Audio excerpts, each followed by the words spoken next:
I still haven't reached a verdict with regard to AOC, whether she's a conscious manipulative exploiter of a charlatan, or whether she's just like what everybody who's my friend, they just say she's dumb. Like, she doesn't know history, she doesn't know geopolitics. Well, her perspective, sorry, John, her perspective is totally American. And for somebody like me who's lived abroad half his life, you've also done a lot of traveling, and I'm sure she's, I mean, I can't imagine that she's reached where she is, AOC, without having at least been to one country. But I've been surprised. But her policy with the airplanes, with the trains, okay, so you can have really fast fucking trains that get you from New York to LA, but what if you need to go to fucking Paris? Like everybody else in the world who's in our global economy, we need fucking airplanes, goddammit. And we need them to and we need transportation that can get us from one continent to the next expediently. We don't have to take a ship for a week.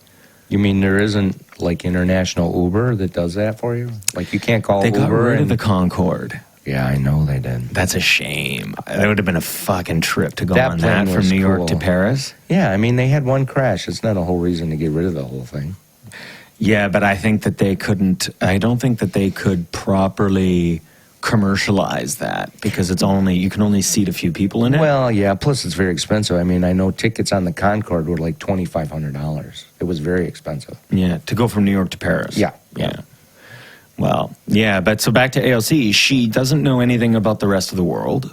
Her history is fucked up because many times on this little conversation module we have here, I mentioned the medieval warm period between the first and second centuries in Europe and how it changed the whole economy and society was radically changed by 1 or 2 degrees. Yeah.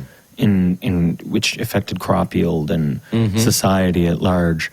Do you think AOC knows what the MWP is? No, but you know what I think AOC is, though, which is sad and scary, is that she is reflective of a good majority of her generation. I mean, if you take kids from the age of, because what is she, 28? She's my age, at 29, 30. So if you take most, at least Americans, I mean, the rest of the world, I think, is far ahead of America as their understanding of a lot of common sense especially young things. people. Especially. But you come to America, and the 21-year-old to the 30-year-old are extremely ignorant on things outside of America. They're extremely ignorant on things like science and math, and it's like it shows you how much like disparity there is between like the American public education system and someplace like Europe or Asia or Japan or India for this matter, which, you know, India is such a big country.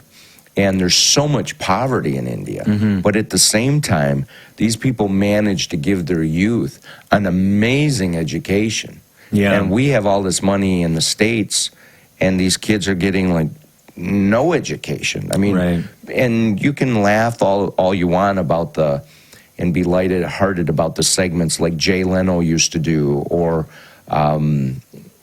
not Louder with Crowder, or some of these other guys that go out in the street with the microphone and they say, you know, who's the vice president? You know, who's people just don't know. Yeah, point to, and they got a map there. Point to, you know, China on a map, and they can't even find China. And but then you say, well, you know, who dropped this rap record? And they know right away. Or, you know, what makeup does Kim Kardashian, you know, sell? And you say, oh, well, that's it. So the American like perspective on what's important has so changed. So when you see someone like AOC, you know, someone that's a little older or educated or been more worldly, here's someone like her talking, they're like, holy shit, this girl's dumb.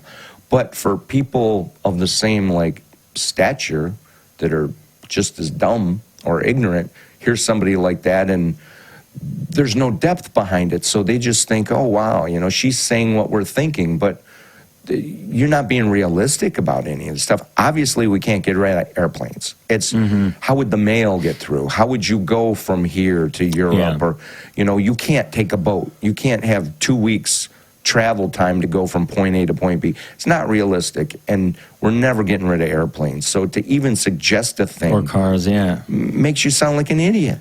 But she is taken seriously across a wide spectrum of America, Of ignoramuses. of ignoramica. Yeah.